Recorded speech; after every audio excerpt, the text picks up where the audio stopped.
আসসালামু আলাইকুম।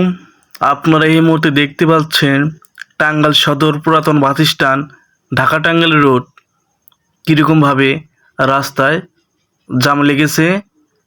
তো আমি চার দোকান থেকে ভিডিওটা করা শুরু করেছি। এই জামটা লাগার কারণ কি, কেন বা জাম লাগে, সেটা আজকে আপনাদের জানাবো অ্যান্ড বলবো। এই ঢাকা টাঙ্গাইল রোডে জাম পড়া শুধু একটাই কারণ, এই রাস্তাটা বানিয়েছে ব্রিটিশ আমলে, আমার জন্মের আগে। এখন এই রাস্তাটা অনেকটা বড় হয়ে গেছে। মানুষের জনসংখ্যা, মানুষের বাড়ি গাড়ি, মানুষের গাড়ি বাড়ি, রাস্তায় যানজট অনেক বেশি হয়ে গেছে। সরকারের কাছে বিনীত একটা আবেদন করব, এই যে আমাদের ঢাকা টাঙ্গাইল রোডটা, টাঙ্গাইল সদরে রাস্তাটা বড় করার জন্য। বাচ্চারা স্কুলে যায়, কলেজে যায়, এমনকি যারা অফিস করে আদালতে যায়, এই রাস্তা জামের জন্য সবারই লেট হয়ে যায়। এক পাশ থেকে দেখতে গেলে রাস্তাটা খুবই চাপা হয়ে যায়। এখন টাঙ্গাইলে এত পরিমাণ গাড়ি ঘোড়া হয়েছে, যে কারণে রাস্তায় জামরোধ প্রচুর হয় এই রোডটায়। যে কারণে দিনের দিনে 12 ঘন্টার মাঝে 7 ঘন্টায় জামে পড়ে যায়।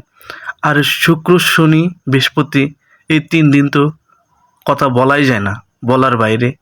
তো টাঙ্গাইলে যারা প্রশাসনের লোকজন আছেন, তাদের কাছে একটাই আবেদন অ্যান্ড রিকোয়েস্ট হলো, এই ঢাকা টাঙ্গাইল রোডটার দিকে একটু খেয়াল করেন, একটু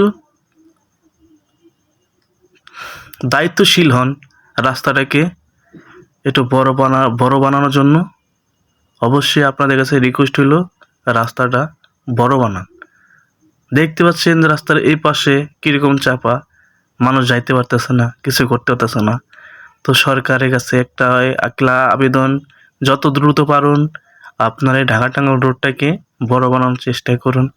মানুষকে হয়রানি করার থেকে, যানজটে পড়া থেকে রক্ষা করুন।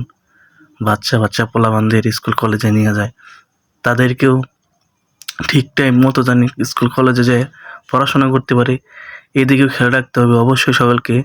তো আমার ভিডিও বানানোর উদ্দেশ্য শুধু একটাই, এই ঢাকা টাঙ্গাইল রোডটা যেভাবে যানজট পড়ে, এই যানজট রোডটা যেন আর না থাকে, এইদিকে খেয়াল রাখবেন। প্রশাসনের লোকজন, টাঙ্গাইল পৌরসভার লোকজনকে বলছি, অবশ্যই রাস্তাটা দিকে খেয়াল রাখবেন। রাস্তাটাকে যত দ্রুত পারেন বড় করার চেষ্টা করেন।